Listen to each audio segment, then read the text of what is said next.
It's early 1943, somewhere over occupied France.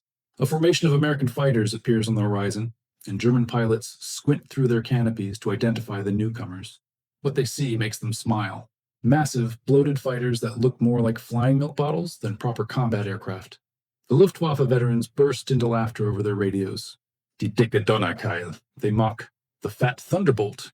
Some call it the jug, because it resembles a milk jug. How could the Americans be so foolish as to send such an enormous beast into combat against the sleek, agile Messerschmitt Bf-109s and Focke-Wulf FW-190s that ruled the European skies? That laughter wouldn't last long.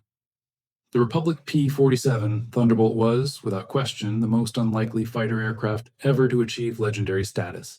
When it first rolled out of the factory in Farmingdale, Long Island, seasoned pilots took one look and scratched their heads in disbelief. This thing weighed nearly 8 tons when fully loaded, more than twice the weight of a Spitfire, and substantially heavier than any other single-engine fighter in the world. Its radial engine, the massive Pratt & Whitney R2800 double wasp, gave it a portly profile that seemed completely wrong for an air superiority fighter. Fighter pilots wanted sleek, nimble aircraft that could dance through the sky. The P-47 looked like it belonged on a farm, hauling supplies, not engaging in deadly aerial combat at 25,000 feet. But there's something you need to understand about the P-47's origins, because this airplane wasn't born from timid thinking. It came from the mind of a man who understood that warfare was changing, and that the next generation of fighters would need to operate at altitudes and speeds that previous generations couldn't even imagine. Alexander Kartveli was a Georgian immigrant who'd fled the Russian Revolution and eventually found his way to America, where he became one of the most brilliant aircraft designers of his generation. Working for Republic Aviation, Kartveli had been developing lightweight fighter designs when, in 1940, the U.S. Army Air Corps came to him with a radical new set of requirements. They'd been watching the air war develop over Europe, and they'd learned some hard lessons. The fighters of 1939 and 1940, aircraft designed in the mid-1930s, were already becoming obsolete. The Germans were developing fighters with more powerful engines, heavier armament, and the ability to fight effectively at high altitudes where the air was thin and most engines gasped for oxygen. The Army wanted something completely different. They wanted a fighter that could escort bombers deep into enemy territory, operating at altitudes above 30,000 feet where most fighters struggled. They wanted it armed not with 2 or 4 machine guns, but with 8 50-caliber machine guns, a weight of fire that seemed almost absurd. They wanted it fast, heavily armored, and capable of taking tremendous punishment. Oh, and they wanted it as soon as possible because war was coming and everyone knew it. Kartveli went back to his drawing board and threw out everything he'd been working on. To meet these requirements, he knew he'd need the most powerful engine available.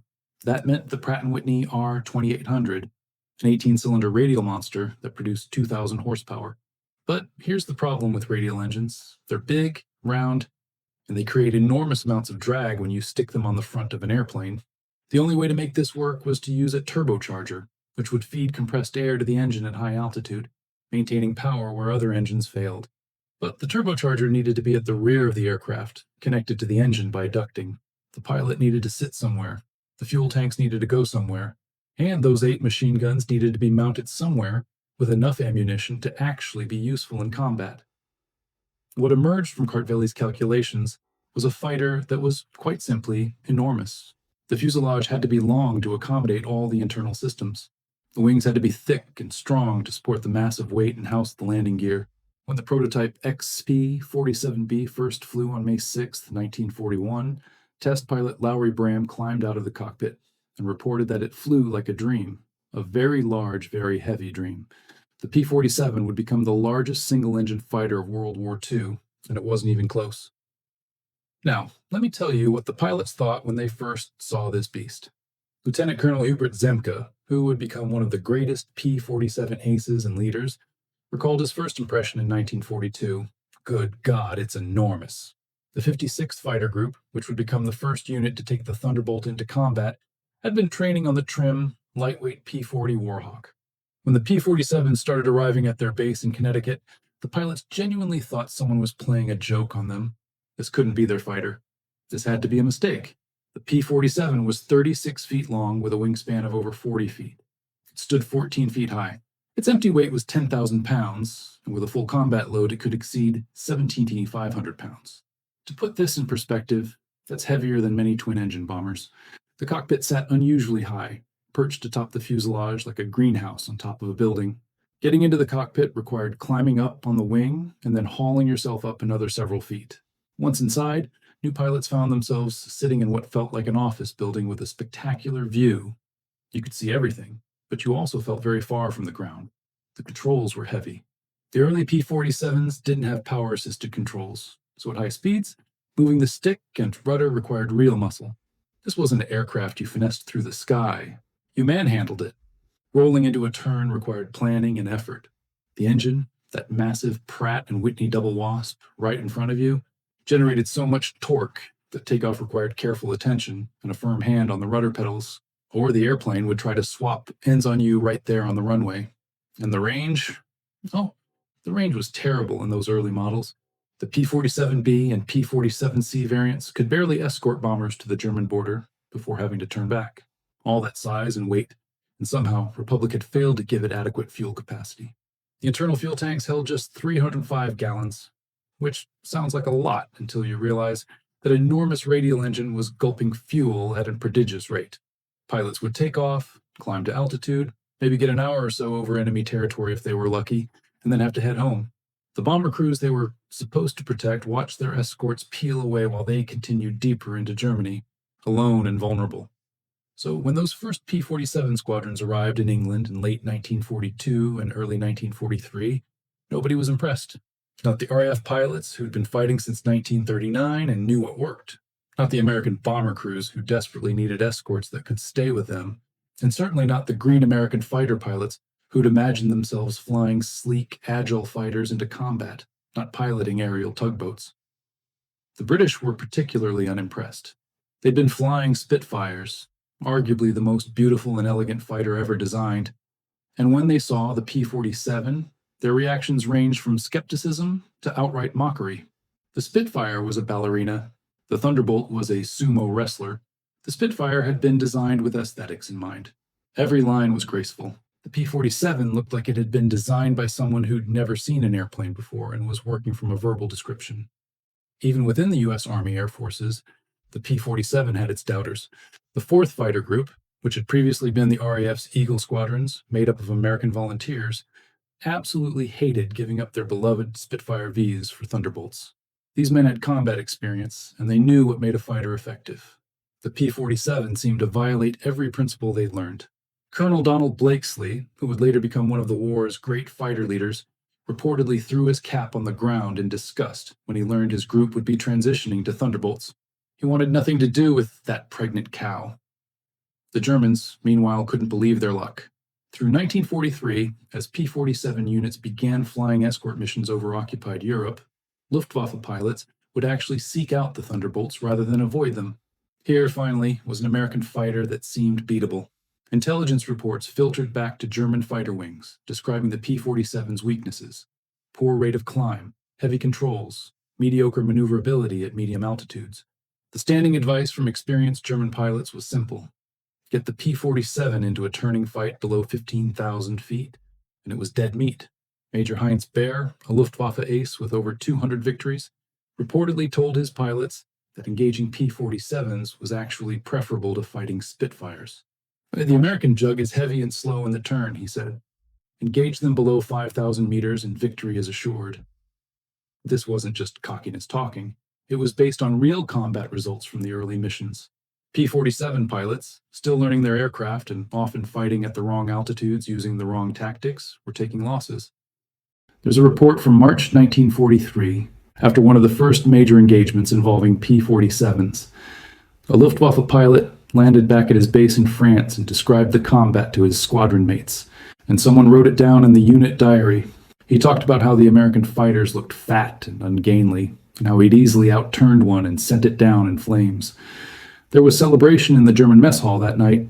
The Focke-Wulf FW Wonder 90 pilots in particular felt confident. Their aircraft was heavier and less maneuverable than the Bf-109, but compared to the P-47, it was a sports car. But here's what the Germans didn't understand yet, and what even many American pilots didn't fully appreciate. The P-47 wasn't designed to dogfight at medium altitude. It wasn't meant to get into turning contests with Bf-109s at 15,000 feet. Alexander Kartveli and the Army Air Corps had built a completely different kind of fighter, one designed for a completely different kind of warfare. The P-47 was built for the high-altitude realm above 25,000 feet, where its turbocharger gave it performance that no other fighter could match. It was built to dive from those heights like a thunderbolt from Zeus, build up tremendous speed, and unleash devastating firepower from those 8 Morton 50 caliber machine guns. The problem was, in early 1943, nobody was using it that way. American fighter tactics were still influenced by the dogfighting philosophy of World War I and the early years of World War II.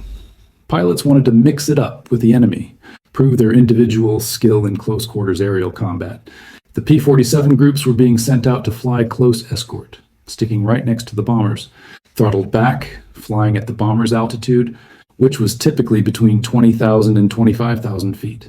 When German fighters attacked, the P-47s would engage them right there at medium altitude. Exactly the kind of fight where the Thunderbolt's weaknesses were most apparent and its strengths were negated, so yes. For those first few months of 1943, the Germans had every reason to laugh at the P-47. It seemed to be exactly what it looked like, a failure, an airplane designed by committee too heavy and too clumsy to succeed as a fighter. The Luftwaffe pilots were fighting in their element, using their aircraft correctly, while the Americans were quite literally fighting with one hand tied behind their backs. But there were a few American pilots who were beginning to figure things out. Zemke, commanding the 56th Fighter Group, was a thinking man's fighter pilot. He studied the combat reports, talked to his pilots, and began to understand what the P-47 could actually do. He started teaching his men to fight differently, to use altitude, to dive and zoom, to refuse turning engagements, and instead use the P-47's tremendous speed and firepower. The stage was being set for a revelation. The Germans were about to learn that they weren't fighting a poorly designed aircraft. They were fighting a revolutionary aircraft that they didn't yet understand, and that laughter was about to turn to screams. There's a moment in warfare when everything changes, when assumptions get shattered and the battlefield dynamics shift completely. For the P-47 Thunderbolt, that moment came gradually through the spring and summer of 1943, as American pilots finally began to understand the weapon they'd been given. What emerged wasn't just a different approach to flying the P-47. It was a completely new philosophy of air combat, one that would revolutionize fighter tactics and leave the Luftwaffe scrambling to adapt. The breakthrough started with altitude. Remember, the P-47 was designed around that massive turbocharger system, specifically to maintain power at extreme heights. At 30,000 feet, where Bf-109's engine was struggling and losing power, where an FW-190 was gasping in the thin air, the P-47's R-2800 engine was still producing close to full power. The turbocharger was force-feeding the engine compressed air, and the results were remarkable. Up there in the stratosphere, the Thunderbolt was actually faster than its German opponents. It could outclimb them. It could out-accelerate them. Hubert Zemke was one of the first to really grasp this. In April 1943, he started positioning his 56th Fighter Group at 27,000 to 30,000 feet, when flying escort missions, several thousand feet above the bombers they were protecting. Other groups thought he was crazy. How could you protect bombers if you weren't right next to them? But Zemke understood something crucial. Altitude was energy, and energy was life. A fighter with an altitude advantage could dictate every aspect of combat. You could choose when to engage, who to engage, and most importantly, you could disengage whenever you wanted. The tactics were borrowed and adapted from German pilots themselves, particularly the boom and zoom approach that Luftwaffe aces had been using successfully for years. But the P-47 took this concept to a new extreme.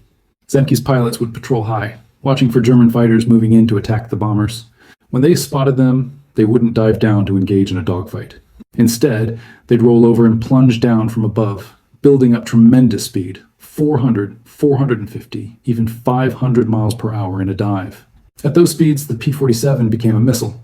German fighters had no chance to evade. The American pilot would line up, open fire with those 8 50 caliber machine guns and tear through his target in seconds. Then, instead of staying to fight, he'd use that speed to zoom back up to altitude, converting velocity back into height, positioning for another attack. Now, here's where the P-47's weight became an advantage, rather than a liability. Remember all that mass that everyone complained about? In a dive, mass is your friend. Physics is merciless. A heavier object accelerates faster in a gravity-assisted dive and maintains that energy better. The P-47 could outdive anything in the sky. German pilots would see a Thunderbolt coming down on them, try to dive away to escape, and discover to their horror that the American fighter was actually catching up. The FW-190, which was itself an excellent diving aircraft, couldn't match the P-47. The Bf-109 had no chance whatsoever. If a 109 pilot tried to escape by diving, he was simply making himself an easier target. Lieutenant Robert S. Johnson of the 56th Fighter Group learned this lesson the hard way, but it turned him into one of America's greatest aces. On June 26, 1943, Johnson got separated from his flight and found himself alone over France when he was bounced by enemy fighters. He made every mistake a green pilot could make. He tried to turn with them, tried to fight at their altitude, tried to win on their terms. He took hits. Lots of hits. Cannon shells tore through his aircraft, shattering the canopy, wounding him, destroying systems. His P-47 should have come apart. Any other fighter of the era would have disintegrated, but the Thunderbolt kept flying. Johnson managed to point the nose down and shove the throttle forward. The P-47 accelerated, diving away from his attackers. The Germans followed, firing, scoring more hits. Johnson kept diving, kept accelerating. His airplane was shaking itself apart, but it stayed together just long enough. He built up so much speed that the German fighters, low on fuel and unable to keep up, finally broke off the attack. Johnson nursed his devastated P-47 back across the channel, made an emergency landing, and climbed out to look at his aircraft. There were over 200 bullet and cannon shell holes in it. The tail was barely attached. But he was alive, and the Thunderbolt had brought him home. That story went around the fighter groups like wildfire. Suddenly, pilots looked at their P-47s differently. This wasn't a vulnerable, fragile aircraft that needed to be protected. This was a tank with wings. You could take hits that would destroy any other fighter and keep flying. You could take damage that would kill any other aircraft and make it home. The confidence that came from this realization was transformative. The P-47's structural strength was almost absurd. It could sustain over 8G in a dive, far more than its German opponents. Pilots discovered they could pull incredibly hard on the stick during high-speed maneuvers without worrying about the wings coming off. The entire aircraft was overbuilt, engineered with massive safety margins. Kartveli had designed it to withstand forces and stresses that went far beyond normal combat requirements. And now that engineering paid dividends, and then there was the firepower. Oh, the firepower. 8 50 caliber machine guns, each loaded with 425 rounds of ammunition. That's 3,400 rounds total, all firing simultaneously at a rate of about 800 rounds per minute per gun. When a P-47 pilot pressed the trigger, his aircraft unleashed a stream of lead that was unlike anything else in the sky. The combined weight of fire was approximately 60 pounds per second. For comparison, a Bf-109G with its single 22mm cannon and 2 machine guns had a weight of fire of maybe 5-6 pounds per second. The P-47 had 10 times the destructive power. German pilots who survived encounters with P-47s described the experience in their reports and diaries. One FW-190 pilot wrote about seeing tracers coming at him. Not individual bullets, but what looked like glowing chains, ropes of light. The 50 caliber rounds were devastating. Unlike the smaller 30 caliber rounds used by many aircraft, the 50 cal could punch through armor, destroy engines, sever control cables, and set fuel tanks ablaze. A single good burst from a P-47 could saw a fighter in half. Captain Walker Mahoran, another 56th Fighter Group ace who would finish the war with over 20 victories, described his first successful engagement using proper tactics. I came down from 28,000 feet, probably hit 500 miles per hour in the dive. The 109 never saw me coming. I fired a 2-second burst from about 300 yards, saw strikes all over his fuselage and wings. He just came apart, literally disintegrated. Pieces everywhere. I was through the debris before I could even think about it, zooming back up to altitude. The whole thing took maybe 10 seconds. This was the new reality of air combat over Europe in mid-1943. The P-47 groups were learning, adapting, becoming lethal. But they still had one critical problem: range. The internal fuel capacity of the P-47C was still limited to 305 gallons, which meant escort missions could only reach so far into occupied territory before the fighters had to turn back. The bomber crews, meanwhile, were being sent deeper and deeper into Germany to targets like Schweinfurt and Regensburg, and they were taking catastrophic losses once their escorts left them. The solution came in the form of external fuel tanks, drop tanks. These were metal or compressed paper tanks that could be mounted under the wings or fuselage, carrying extra fuel that could be jettisoned when empty or when entering combat. The concept wasn't new, but implementing it on the P-47 required engineering work. By late summer 1943, Republic aviation and depot maintenance units in England were working frantically to design, test, and install drop tank mounting points on every P-47 in the theater. The first drop tanks added 200 gallons of fuel, extending the P-47's combat radius significantly. Later versions would carry even more. By autumn 1943, P-47s equipped with drop tanks could escort bombers all the way to targets deep in Germany. This changed everything. The Luftwaffe had grown accustomed to attacking bomber formations once the escorts left. Now, suddenly, those escorts weren't leaving. Or when they did leave, fresh groups of P-47s would arrive to take their place, having staged forward or timed their missions differently. The Germans started calling the period from August 1943 onward the time of dying. Luftwaffe fighter losses, which had been manageable through early 1943, suddenly skyrocketed. Experienced pilots, the men who'd fought in Poland, France, Britain, and Russia, started dying in large numbers. The reasons were multiple: increased numbers of Allied fighters, improved tactics, better coordination. But the P-47 was at the center of this transformation. There's a Luftwaffe combat report from September 1943 that shows how German perceptions had changed. A group of Bf-109s engaged a formation of B-17s near Frankfurt. The German formation leader noted P-47s at high altitude, but decided to press the attack anyway, believing his pilots could get in, damage some bombers, and escape before the American fighters could intervene. He was wrong. The P-47s dove on them, and within minutes, the Germans lost 4 fighters destroyed and 3 damaged, while claiming only 1 B-17 damaged. The group broke off the attack and retreated. The report, which has been preserved in German military archives, includes this line: "The American Thunderbolt is far more dangerous than initially assessed. Recommend avoiding engagement unless numerical superiority is significant."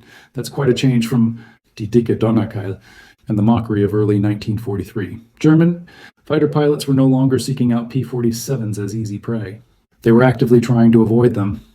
Meanwhile, American pilots were becoming true believers in their aircraft.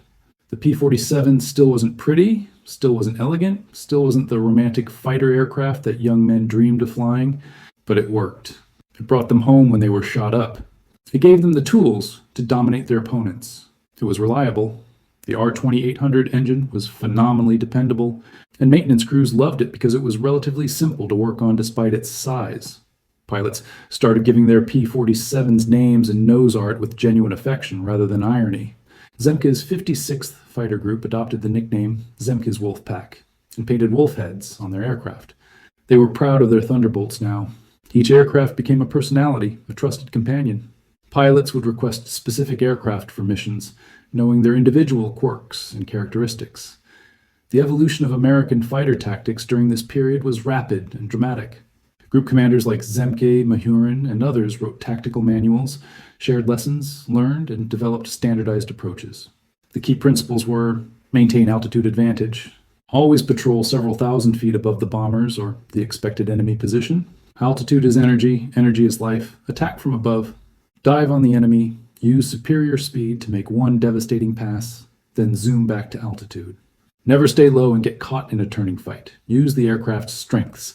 The P-47 dives faster, is tougher, and has more firepower than any German fighter. Use these advantages, work in pairs. Always have a wingman. Never fight alone. One pilot attacks, while the other protects. Don't be afraid to break off. If the situation isn't favorable, use the P-47's speed to disengage and reset. Survival is more important than getting a kill. These tactics were taught to new pilots before they flew their first combat mission. The learning curve, which had been deadly in early 1943, became much more forgiving. New pilots survived longer, which meant they gained experience, which meant they became effective more quickly. By October 1943, P-47 groups were regularly achieving kill ratios of 3-1, 4-1, or even higher against the Luftwaffe. Individual aces were running up impressive scores. Francis Gabreski, another 56th Fighter Group pilot, was systematically destroying German fighters using nothing but textbook boom and zoom tactics. He would finish the war with 28 aerial victories, making him one of America's top aces in Europe. The Luftwaffe, meanwhile, was facing a crisis. They were losing pilots faster than they could train replacements. The quality of German pilots, which had been the best in the world in 1940, 1941, was declining as experienced men died and were replaced by hastily trained novices. And those novices were being thrown into combat against increasingly experienced American pilots flying aircraft that were used correctly. But the P-47's story wasn't just about air-to-air combat. As 1943 turned to 1944, pilots and planners began to realize that this tough, powerful aircraft could do something else, something that would prove even more devastating to the German war effort. The Thunderbolt was about to find its true calling, and it had nothing to do with dogfighting. The transformation of the P-47 from a pure fighter to a fighter bomber was one of those developments that seems obvious in hindsight, but was actually quite revolutionary at the time. Traditional military thinking kept these roles separate. Fighters fought other fighters, bombers bombed things, and the two didn't mix. But the P-47's unique characteristics made it perfect for a new kind of warfare: ground attack. Think about what the Thunderbolt brought to the table for this mission. That massive radial engine sat in front of the pilot like a shield, 18 cylinders of steel and aluminum that could absorb tremendous punishment. The cockpit itself was surrounded by armor plating, behind the pilot's seat, on the sides, even armored glass in the windscreen. The aircraft could carry bombs under its wings, up to 2,500 pounds of ordnance in later models. And of course, there were those 8.50 caliber machine guns, which were just as deadly against ground targets as they were against aircraft. The first ground attack missions in late 1943 were experimental, almost accidental. A P-47 group would be returning from escort duty with fuel and ammunition remaining, and rather than just fly home, they'd spot a target of opportunity, a train, a convoy of trucks, a German airfield, and attack it. Pilots discovered that diving in ground targets was exhilarating and surprisingly effective. The 50 cals could tear apart thin-skinned vehicles, damage locomotives, suppress anti-aircraft guns, and terrorize ground troops. By early 1944, these opportunistic attacks had evolved into deliberate missions. The 9th Air Force, which was focused on tactical air support rather than strategic bombing, began receiving P-47s specifically for ground attack work. Simultaneously, 8th Air Force fighter groups were being encouraged to hit ground targets when conditions permitted. The results were so successful that by D-Day in June 1944, the P-47 had become as famous for ground attack as it was for air combat. Let me paint you a picture of what a typical ground attack mission looked like in the spring of 1944, just before the Normandy invasion. A flight of 4 P-47s, each carrying a 500-pound bomb under each wing, plus full ammunition for their guns, would take off from a base in southern England. They'd cross the channel at low altitude to avoid German radar, then pop up to a few thousand feet as they approached the French coast. Their target: a German supply depot, a bridge, a railroad marshalling yard, something critical to the German ability to move troops and supplies. The leader would spot the target, waggle his wings to signal the attack, and roll into a dive. Down they'd come, accelerating rapidly, the wind howling over the canopy as the airspeed indicator climbed through 300, 350, 400 miles per hour. The pilot would line up the target in his gun sight, make tiny corrections with stick and rudder, and at just the right moment, usually around 3,000 feet altitude, press the bomb release. The P-47 would lurch upward as the bombs fell away, and the pilot would immediately start pulling back on the stick, hauling the aircraft out of the dive with 4 or 5 Gs pressing him down into his seat. Behind and below him, the bombs would impact. A 500-pound bomb didn't sound like much compared to the massive ordnance carried by heavy bombers, but it was more than enough to destroy a building, crater a road, or damage a bridge. And there were 8 bombs falling, 4 from each of the first 2 P-47s in the flight, impacting within seconds of each other. As the first 2 aircraft pulled up and circled, the second pair would make their attack runs, adding their bombs to the devastation. Then, if the target warranted it, or if there were targets of opportunity nearby, all 4 aircraft would come back around for strafing runs. This was where the P-47 really showed its teeth. A strafing run was simple in concept, but required skill and courage in execution. The pilot would approach the target at high speed, usually at low altitude, sometimes as low as 50 feet above the ground. As the target filled the gun sight, he'd press the trigger, and those 8 machine guns would erupt. The entire aircraft would shudder from the recoil. The noise was phenomenal, even through the heavy insulation of the cockpit, and the effect on the target was catastrophic. Each .50 caliber machine gun fired between 750 and 850 rounds per minute. With 8 guns firing, that's over 100 rounds per second hitting the target area. The ammunition mix typically included 1 tracer round for every 5 regular rounds, plus armor-piercing and incendiary rounds. When the stream of lead hit a locomotive, the boiler would rupture, steam would explode outward, and the entire engine would be torn apart. Trucks and cars would simply disintegrate, shredded by the impacts. Fuel trucks would explode in spectacular fireballs. Even armored vehicles could be damaged or destroyed if hit from the right angle, particularly from above where the armor was thinner. German troops on the receiving end of these attacks coined a term for the P-47 pilots, Jabos, short for Jagdbombers, fighter bombers. They feared them more than almost anything else. A soldier could dig in against artillery, could hide from bombers flying at high altitude, could even fight back against ground attack aircraft that came in slow and low. But the P-47 gave you no chance. It came in fast, hit hard, and was gone before you could react. And it was heavily enough, armored that small arms fire and even light anti-aircraft. Guns often couldn't stop it. There are numerous German accounts from this period describing the psychological impact of constant air attack. One Wehrmacht officer wrote in his diary in May 1944, "We can no longer move in daylight. The American Jabos are everywhere. They appear without warning, destroy everything, and disappear. Even single vehicles are targets. The men are terrified to the point that some refuse to leave their foxholes during the day." The famous German general Gunther von Kluge, who commanded Army Group B in Normandy, sent multiple desperate messages to high command begging for relief from Allied air attacks. In one message from July 1944, he specifically mentioned the P-47s. "The fighter bombers, particularly the American Thunderbolts, make all movement impossible. They have destroyed hundreds of vehicles, dozens of tanks, and killed thousands of men. My forces are pinned down and cannot maneuver. Without relief from air attack, we cannot hold." But ground attack came with risks. German flak anti-aircraft artillery was sophisticated and deadly. The Germans had developed excellent 20mm, 37mm, and 82mm flak guns that could track low-flying aircraft and destroy them with a single hit. Unlike in air-to-air combat, where the P-47's durability gave it tremendous survivability, a direct hit from an 80mm flak shell would obliterate any aircraft. No matter how well built, P-47 pilots developed tactics to minimize flak risk. They'd vary their approach patterns, never attacking from the same direction twice. They'd stay low and fast, making themselves difficult targets. They'd coordinate their attacks so that multiple aircraft hit the target area simultaneously, overwhelming the flak gunners' ability to track and engage them all. But losses still occurred, and they hurt. Captain Robert L. Coffey of the 358th Fighter Group was shot down by flak while attacking a German column near St. Lo in July 1944. His P-47 took a direct hit that tore off the entire left wing. Somehow, incredibly, Coffey managed to bail out even as his aircraft tumbled from the sky. He parachuted into a field behind German lines, was captured by Wehrmacht troops, and spent the rest of the war as a POW. He survived to tell his story, but many others didn't. The danger was real, constant, and deadly. Despite the risks, the effectiveness of P-47 ground attack operations was so high that the aircraft became central to Allied tactical air power.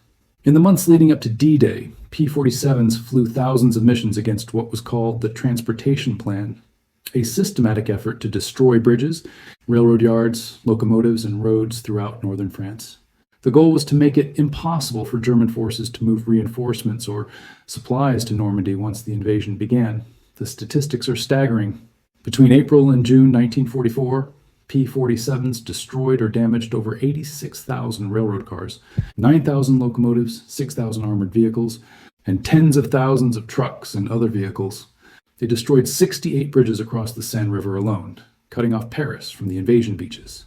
They attacked German airfields repeatedly, destroying aircraft on the ground and cratering runways.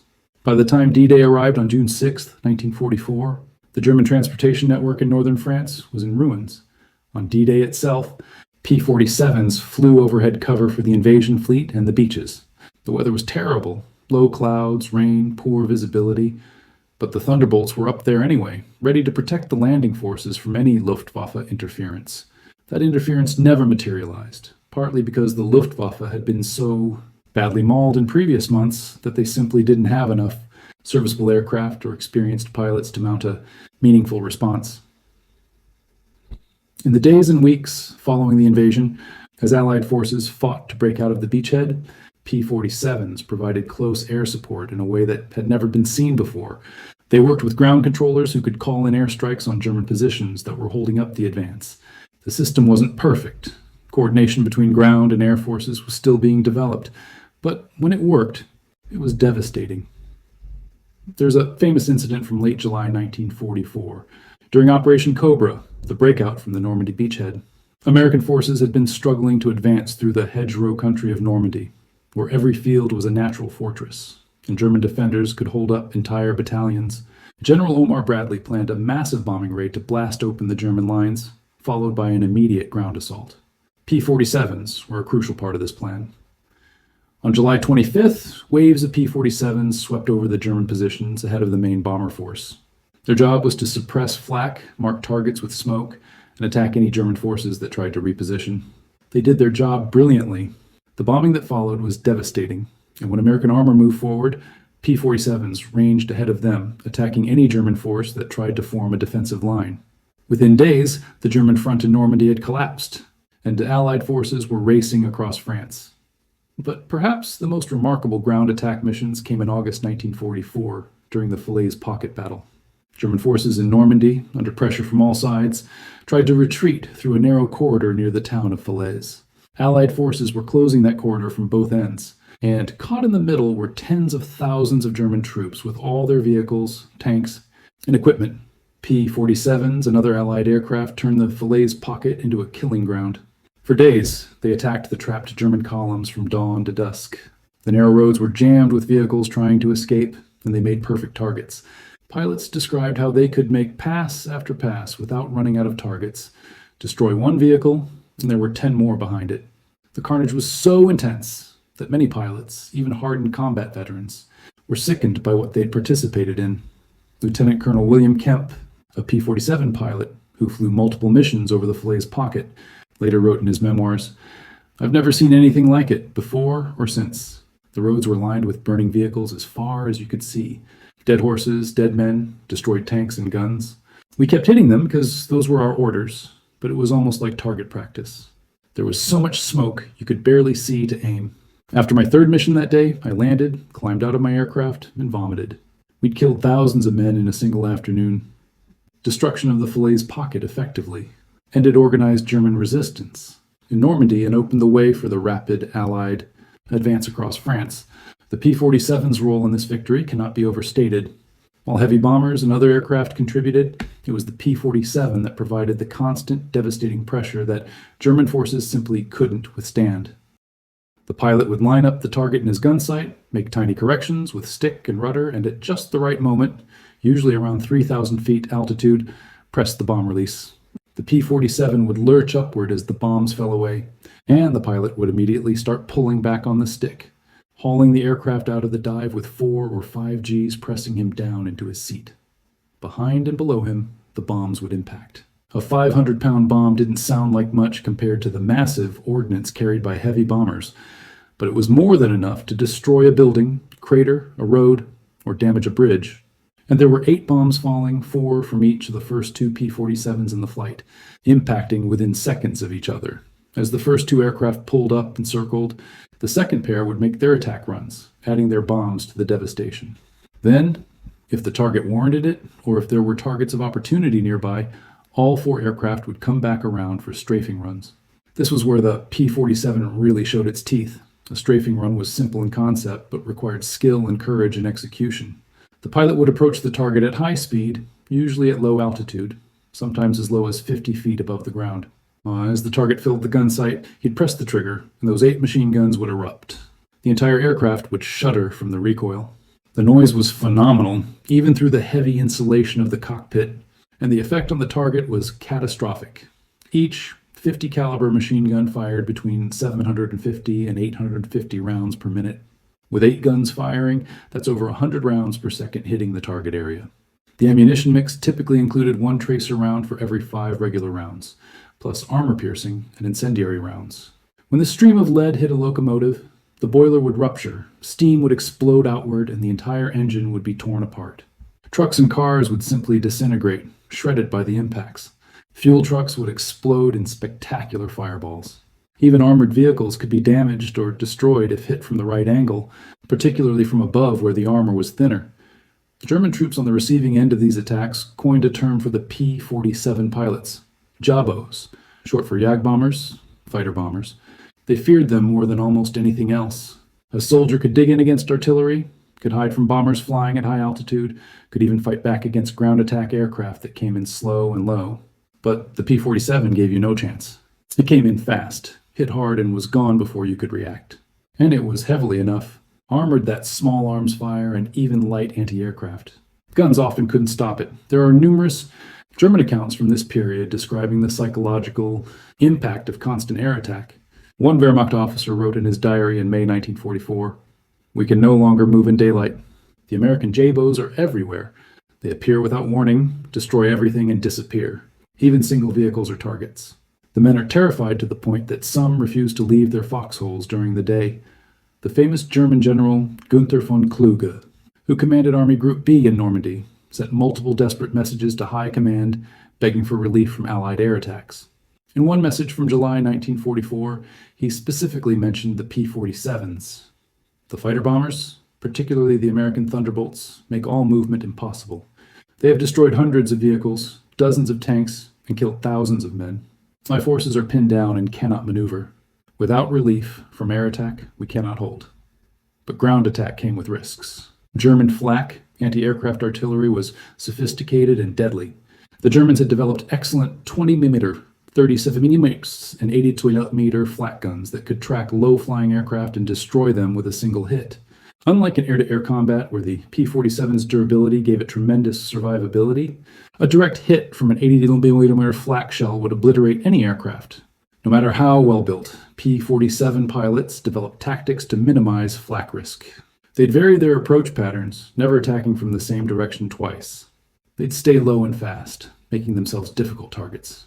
They'd coordinate their attacks so that multiple aircraft hit the target area simultaneously, overwhelming the flak gunners' ability to track and engage them all. But losses still occurred, and they hurt. Captain Robert L. Coffey of the 358th Fighter Group was shot down by flak while attacking a German column near St. Lo in July 1944. His P-47 took a direct hit that tore off the entire left wing. Somehow, incredibly, Coffey managed to bail out even as his aircraft tumbled from the sky. He parachuted into a field behind German lines, was captured by Wehrmacht troops, and spent the rest of the war as a POW. He survived to tell his story, but many others didn't. The danger was real, constant, and deadly. Despite the risks, the effectiveness of P-47 ground attack operations was so high that the aircraft became central to Allied tactical air power. In the months leading up to D-Day, P-47s flew thousands of missions against what was called the Transportation Plan, a systematic effort to destroy bridges, railroad yards, locomotives, and roads throughout northern France. The goal was to make it impossible for German forces to move reinforcements or supplies to Normandy once the invasion began. The statistics are staggering. Between April and June 1944, P-47s destroyed or damaged over 86,000 railroad cars, 9,000 locomotives, 6,000 armored vehicles, and tens of thousands of trucks and other vehicles. They destroyed 68 bridges across the Seine River alone, cutting off Paris from the invasion beaches. They attacked German airfields repeatedly, destroying aircraft on the ground and cratering runways. By the time D-Day arrived on June 6, 1944, the German transportation network in northern France was in ruins. On D-Day itself, P-47s flew overhead cover for the invasion fleet and the beaches. The weather was terrible, low clouds, rain, poor visibility, but the Thunderbolts were up there anyway, ready to protect the landing forces from any Luftwaffe interference. That interference never materialized, partly because the Luftwaffe had been so badly mauled in previous months that they simply didn't have enough serviceable aircraft or experienced pilots to mount a meaningful response. In the days and weeks following the invasion, as Allied forces fought to break out of the beachhead, P-47s provided close air support in a way that had never been seen before. They worked with ground controllers who could call in airstrikes on German positions that were holding up the advance. The system wasn't perfect. Coordination between ground and air forces was still being developed, but when it worked, it was devastating. There's a famous incident from late July 1944. During Operation Cobra, the breakout from the Normandy beachhead, American forces had been struggling to advance through the hedgerow country of Normandy, where every field was a natural fortress, and German defenders could hold up entire battalions. General Omar Bradley planned a massive bombing raid to blast open the German lines, followed by an immediate ground assault. P-47s were a crucial part of this plan. On July 25th, waves of P-47s swept over the German positions ahead of the main bomber force. Their job was to suppress flak, mark targets with smoke, and attack any German forces that tried to reposition. They did their job brilliantly. The bombing that followed was devastating, and when American armor moved forward, P-47s ranged ahead of them, attacking any German force that tried to form a defensive line. Within days, the German front in Normandy had collapsed, and Allied forces were racing across France. But perhaps the most remarkable ground attack missions came in August 1944, during the Falaise Pocket Battle. German forces in Normandy, under pressure from all sides, tried to retreat through a narrow corridor near the town of Falaise. Allied forces were closing that corridor from both ends, and caught in the middle were tens of thousands of German troops with all their vehicles, tanks, and equipment. P-47s and other Allied aircraft turned the Falaise pocket into a killing ground. For days, they attacked the trapped German columns from dawn to dusk. The narrow roads were jammed with vehicles trying to escape, and they made perfect targets. Pilots described how they could make pass after pass without running out of targets, destroy one vehicle, and there were 10 more behind it. The carnage was so intense that many pilots, even hardened combat veterans, were sickened by what they'd participated in. Lieutenant Colonel William Kemp, a P-47 pilot who flew multiple missions over the Falaise pocket, later wrote in his memoirs, "I've never seen anything like it, before or since. The roads were lined with burning vehicles as far as you could see. Dead horses, dead men, destroyed tanks and guns. We kept hitting them because those were our orders, but it was almost like target practice. There was so much smoke you could barely see to aim. After my third mission that day, I landed, climbed out of my aircraft, and vomited. We'd killed thousands of men in a single afternoon. Destruction of the Falaise pocket effectively ended organized German resistance in Normandy and opened the way for the rapid Allied advance across France. The P-47's role in this victory cannot be overstated.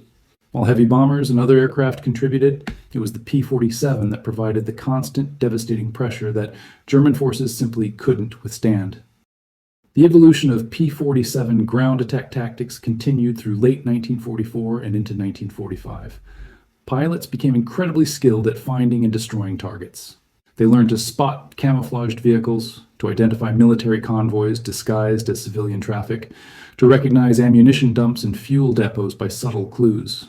They developed techniques for attacking different types of targets: how to hit a bridge's support structure for maximum damage, how to approach a flak battery to minimize exposure, how to coordinate with other aircraft to saturate an area. The P-47D, which was the most common late-war variant, was optimized for this ground attack role. It could carry up to 10 5-inch rockets under its wings in addition to bombs, giving pilots even more options. The rockets were particularly effective against hardened targets like bunkers and small buildings. Some P-47s were equipped with cameras mounted in the wings, allowing them to photograph the results of their attacks for bomb damage assessment. One innovation that proved particularly effective was the use of napalm. These early incendiary weapons, consisting of jellied gasoline and drop tanks, were devastating against area targets like troop concentrations or vehicle parks. When a napalm tank hit the ground, it would spread burning gel over a wide area, igniting everything it touched. P-47s carrying napalm could neutralize an entire German position with a single pass, but through all of this ground attack work, the P-47 never gave up its air superiority role. That's what made it so valuable. It was truly multi-role in a way that no other fighter of the era could match. A P-47 group could fly bomber escort in the morning, ground attack in the afternoon, be ready for air combat at any moment. German pilots who thought they'd found an easy target attacking ground positions would discover that the jawbow they'd bounced could jettison its bombs and rockets, and suddenly they were facing a fully capable fighter aircraft with 8 50 caliber guns and a pilot who knew how to use them. There are combat reports of P-47s being attacked by German fighters during ground attack missions, jettisoning their ordnance and then shooting down their attackers. The speed with which a P-47 could transition from ground attack to air combat was remarkable. One moment it would be racing along at 50 feet, strafing a convoy. The next moment it would be climbing steeply. Energy preserved from its high-speed attack run, meeting a German fighter head-on with devastating firepower.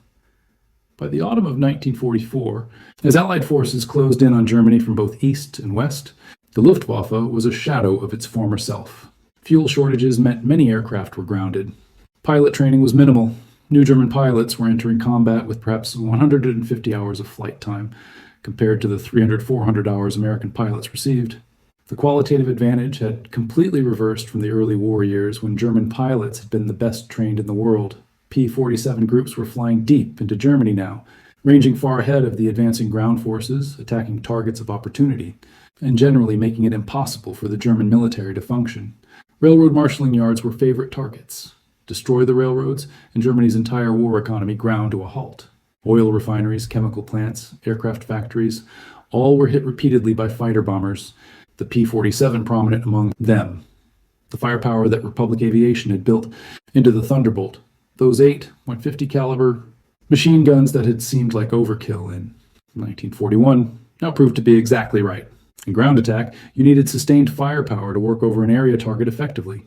8 guns gave you that capability. You could hold the trigger down for 15-20 seconds and put hundreds of rounds into a target area. That was the difference between damaging a target and destroying it, and the aircraft kept taking punishment and bringing pilots home. P-47s would return from missions with horrific damage. Engines shot up, wings punctured, control surfaces torn, hydraulic systems destroyed, and still they'd fly. Maintenance crews would patch them up overnight, and they'd be ready for another mission the next morning. The reliability and durability that Kartveli had engineered into the design was paying dividends every single day. There's a photograph from late 1944 that captures this perfectly. It shows a P-47 that's just landed at its base in France. The entire left wing is punctured with holes. You can literally see daylight through it in places. The fuselage is torn up. Part of the tail is missing. The pilot is standing next to it, helmet in hand, grinning at the camera.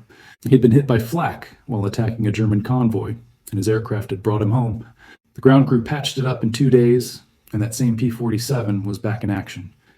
As 1944 turned to 1945, the P-47 Thunderbolt had become the most produced American fighter of World War II. Over 15,000 would eventually be built. They equipped dozens of fighter groups in every theater of war. In Europe, they'd evolved from a laughingstock to a legend, from an aircraft that German pilots sought out to one they desperately tried to avoid. The transformation was complete. The Jug, the Fat Thunderbolt, the fighter that everyone had mocked, had become the most versatile, most effective, and most feared fighter bomber in the European theater. It could fight at high altitude, dive like a meteor, absorb damage that would destroy any other aircraft, and deliver devastating firepower against any target, air or ground. And the Germans? The ones who'd laughed in early 1943? They weren't laughing anymore. They were too busy trying to survive. Francis Gabby Gabreski started his combat career making every mistake a new pilot could make. On his early missions in 1943, he tried a dogfight with German fighters at medium altitude, exactly where the P-47 performed worst. He'd waste ammunition firing from too far away. He'd lose his wingman in the chaos of combat. He should have died a dozen times over, but he learned, and once he learned, he became unstoppable. Gabreski eventually racked up 28 aerial victories in his P-47, making him the top American ace in Europe. His secret? Patience and discipline. He'd wait for the perfect shot, close to within 250 yards, fire a short burst, and watch his target disintegrate. He once said, "I never shot at an airplane unless I was so close I could see the rivets." Then there was Robert Johnson, the pilot who'd survived that devastating attack in June 1943 with over 200 holes in his aircraft. That experience changed him. He became obsessed with understanding the P-47's capabilities and limitations. He'd practice high-altitude climbs until he knew exactly how much altitude he could gain in a zoom. He'd dive his aircraft to the edge of its limits, learning precisely how fast he could go before control became impossible. He developed his own tactical manual, which he shared with new pilots in his squadron. 27 kills. Every single one achieved using textbook tactics, never taking unnecessary risks. Johnson survived the war and lived to be 86 years old. Hub Zemke was different. He was a leader first, an ace second. His 56th fighter group, the Wolfpack, became the highest-scoring P-47 group in the European theater, not because Zemke was the best pilot, but because he was the best teacher. He'd debrief every mission personally, analyzing what worked and what didn't. When a pilot made a mistake and survived, Zemke would use it as a teaching moment for the entire group.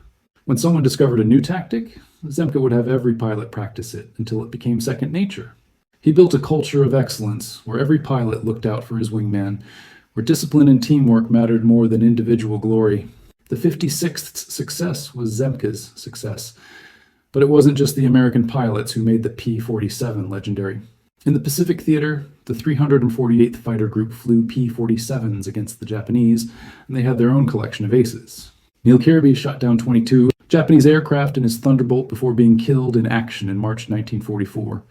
He earned the Medal of Honor for a mission where he single-handedly attacked a formation of 36 Japanese aircraft, shooting down 6 of them. The P-47 gave him the durability and firepower to survive that kind of insane odds. The relationship between pilot and aircraft became deeply personal. These men named their P-47s, painted elaborate nose art on them, and would request specific aircraft for important missions. Gabreski's P-47 was named HVA, with his initials on the side. Johnson flew several different P-47s, but his most famous was damaged so badly it never flew again after that June 1943 mission. Some pilots were superstitious, believing certain aircraft were lucky while others were jinxed. Ground crews would work through the night to repair a pilot's favorite aircraft in time for the next day's mission. The psychology of flying the P-47 into combat was unique. Unlike pilots of lighter fighters who felt vulnerable, exposed in their thin-skinned aircraft, P-47 pilots felt protected. They trusted their aircraft to bring them home. That confidence translated into aggressiveness in combat. P-47 pilots would press attacks longer, get closer to their targets, take on superior numbers. They knew that if they took hits, they'd probably survive. That certainty was worth its weight in gold. Training new pilots became a streamlined process by 1944. Replacement pilots would arrive at their assigned group having never seen a P-47 before. Within 2 weeks, they'd be flying combat missions. The experienced pilots would take the new guys under their wings, literally and figuratively. They'd fly practice missions, simulating combat scenarios. Keep your head on a swivel. Always know where your wingman is.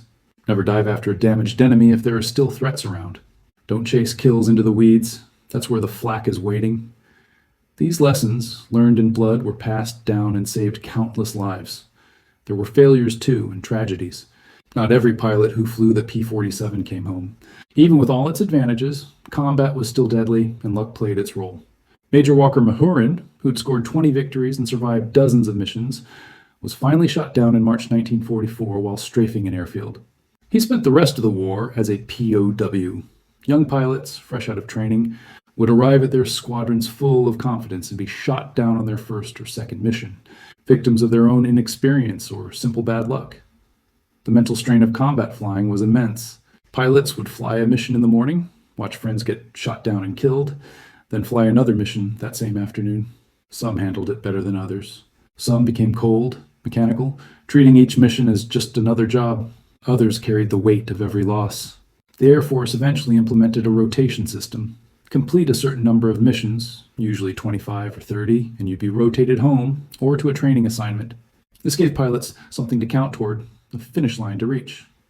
By early 1945, the character of P-47 squadrons had changed completely from those early days in 1943. The veterans, the men who'd learned the hard lessons and survived, were mostly gone, either rotated home, promoted to staff positions, or lost in combat. The squadrons were now filled with younger pilots who'd learned the proper tactics from day one. They'd never known a time when the P-47 was considered inferior. To them, it was simply the best fighter bomber in the war, and they flew it with confidence and skill. The Thunderbolt had gone from questioned weapon to proven tool, and these new pilots wielded it with deadly efficiency. As winter turned to spring in 1945, the war in Europe entered its final, brutal phase. Germany was collapsing, squeezed between Soviet forces advancing from the east and American, British, and Canadian forces pressing from the west. The Luftwaffe, once the most formidable air force in the world, was a broken shadow. But that didn't mean the fighting was over. In fact, some of the most intense aerial combat of the entire war occurred in these final months. The Germans were desperate, and desperation made them dangerous. They threw everything they had left into the sky. The few remaining experienced pilots hastily trained teenagers, even experimental jets that could outrun any propeller-driven fighter. The Me-262 jet fighter, capable of over 500 megabricks, should have changed everything. When P-47 pilots first encountered these jets in late 1944, there was real concern. In a straight chase, the Me-262 could simply run away. But jets had weaknesses. They burned fuel rapidly, limiting their time over the battlefield. They were unreliable, with engines that would flame out or explode without warning. And most critically, they were vulnerable during takeoff and landing. When they were slow, the P-47 pilots adapted. They couldn't catch Me-262s in the air, so they hunted them on the ground. Fighter sweeps would specifically target known jet bases, arriving at dawn or dusk when jets would be taking off or landing. A Me-262 on approach, gear down, slow and vulnerable, made an easy target for 8 50 caliber machine guns. The Germans tried to protect their jet bases with heavy flak concentrations, but P-47s would accept the risk, diving through the flak to destroy jets before they could even get airborne. It was dangerous work. Several P-47s were lost to flak on these missions, but it was effective. More Me-262s were destroyed on the ground than in air-to-air combat. The Luftwaffe tried one last desperate gambit in January 1945, Operation Bodenplatte. The plan was to launch a massive surprise attack on Allied airfields in France, Belgium, and Holland, destroying Allied aircraft on the ground and hopefully buying Germany some breathing room. Over 900 German fighters took off before dawn on January 1st, 1945, in one of the largest Luftwaffe operations since the Battle of Britain. They achieved complete surprise, and in the first minutes of the attack, they destroyed numerous Allied aircraft parked on their airfields. But the Germans made a critical error. They committed too many aircraft to this single operation, including pilots who were needed for the defense of Germany itself. And once Allied fighters got airborne, the battle turned into a massacre. P-47s from multiple groups scrambled and tore into the German formations. The Germans were flying low, having used their altitude advantage in the initial attack. Now they found themselves at the P-47's mercy. In the swirling combat that followed, the Luftwaffe lost over 300 aircraft, and, more importantly, over 200 pilots, men they couldn't replace. The Allied air forces lost about 150 aircraft, but most were destroyed on the ground. The pilots survived. It was the last gasp of the Luftwaffe as an effective fighting force. Through March and April 1945, P-47s ranged across what was left of Germany almost at will. They attacked anything that moved: trains, convoys, individual vehicles, even horse-drawn carts. The German military's ability to move supplies, reinforcements, or even coordinate its forces had completely broken down.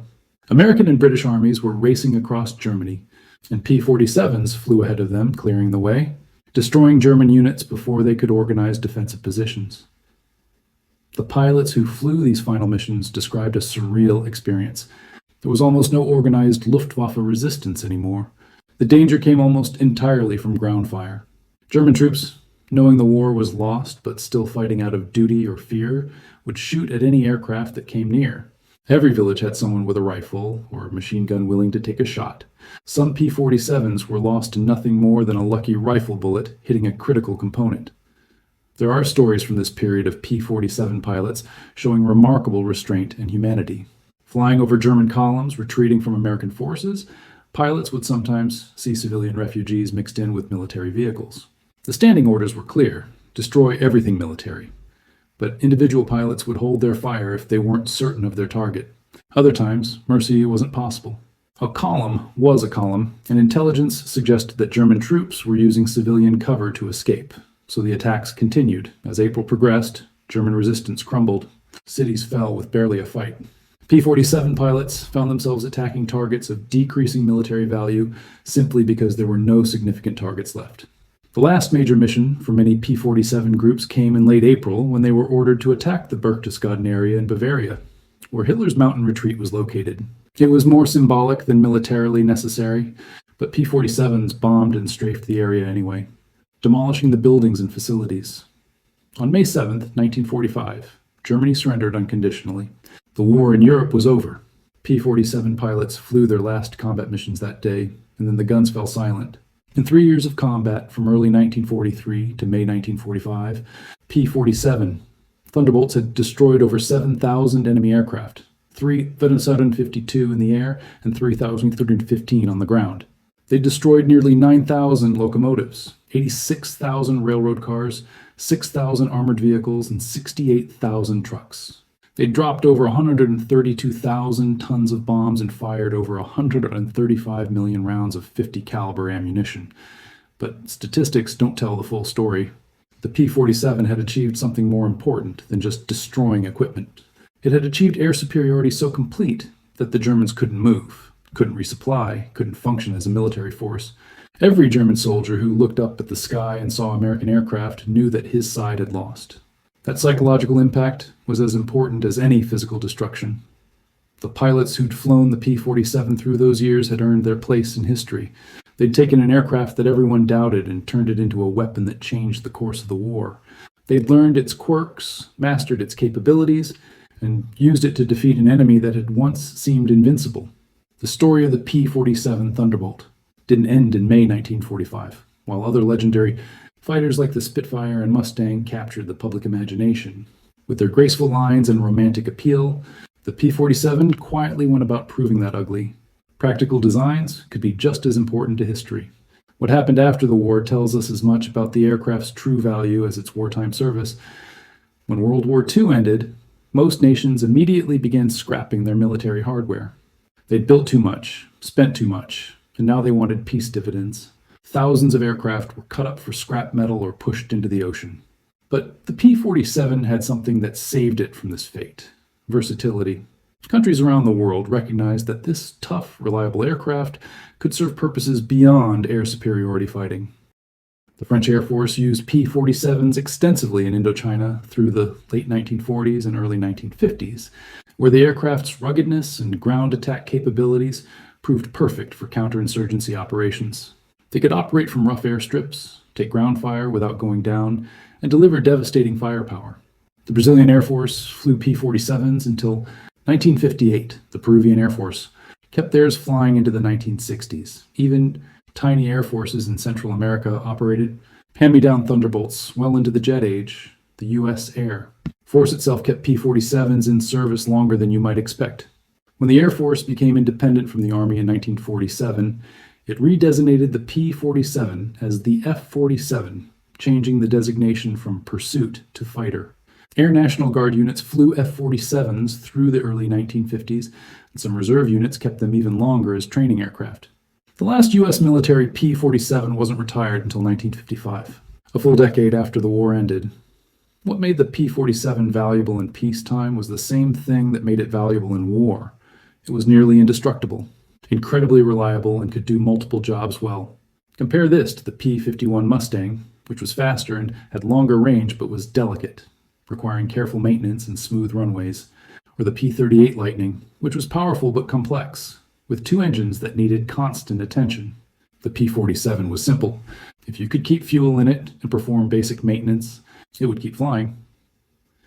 The warbird community, civilian collectors who restore and fly vintage military aircraft, came to deeply appreciate the P-47's qualities.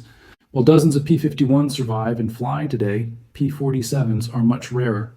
Only a handful remain airworthy worldwide. These flying Thunderbolts appear at air shows, and when they do, they're spectacular. The sound of that R2800 engine at full power is unlike anything else. A deep, thunderous roar that you feel in your chest.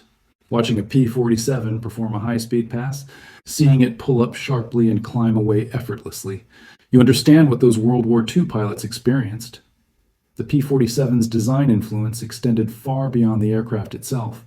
Republic Aviation's next major project, the F-84 Thunderjet, borrowed heavily from lessons learned with the P-47.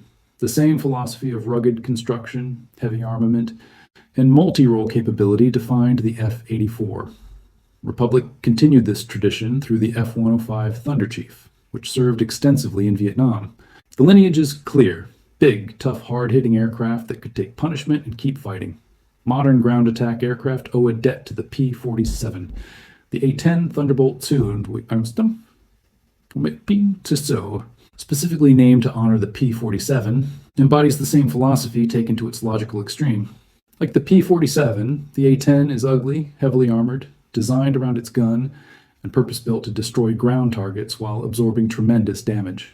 The pilots who fly A-10s know their aircraft's heritage and wear it proudly. But perhaps the P-47's most important legacy is what it taught military aviation about aircraft design. Before the P-47, fighter design was dominated by a philosophy of minimum weight and maximum agility. Designers shaved ounces wherever possible, used the smallest engine that could do the job, minimized armor and fuel capacity. The P-47 proved that this approach was wrong for modern warfare.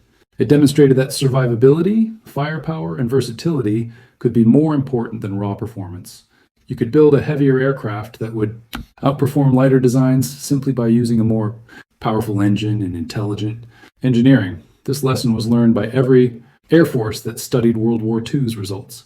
Post-war fighters like the F-86 Sabre, the F-4 Phantom, and even modern fighters like the F-15 and F-16 all incorporated elements of the P-47's design philosophy. They were bigger than they needed to be, carried more fuel, more ammunition, more sophisticated systems. They could take battle damage and keep flying. They could perform multiple roles rather than being specialized for a single mission. The men who flew the P-47 in combat, those who survived, carried its lessons with them for the rest of their lives. They learned that the best weapon isn't necessarily the prettiest or the fastest, it's the one that brings you home alive. They'd learned that teamwork and tactics matter more than individual heroics. They'd learned that you could overcome any opponent if you understood your strengths and used them intelligently. Today, aviation historians rank the P-47 among the most important aircraft of World War II, though it never achieved the same fame as the Spitfire or Mustang. It destroyed more ground targets than any other fighter. It flew more missions. It had one of the lowest loss rates of any Allied fighter. And it demonstrated a flexibility that modern military planners still study. The Germans who'd laughed at the fat Thunderbolt in 1943, those few who survived the war had very different opinions by 1945. In post-war interviews, Luftwaffe veterans consistently rated the P-47 as one of the most dangerous aircraft they faced. They respected its firepower, feared its diving attacks, and understood that its pilots had learned to use it perfectly. The P-47 Thunderbolt proved that genius in engineering isn't about creating something beautiful or conventional. Sometimes genius is about solving a problem in a completely unexpected way, building something that looks wrong but works perfectly. The P-47 looked like a flying bathtub, but it flew like a dream and fought like a demon. That's the legacy. The understanding that effectiveness matters more than appearance, that results matter more than reputation, and that sometimes the best weapon is the one nobody expected.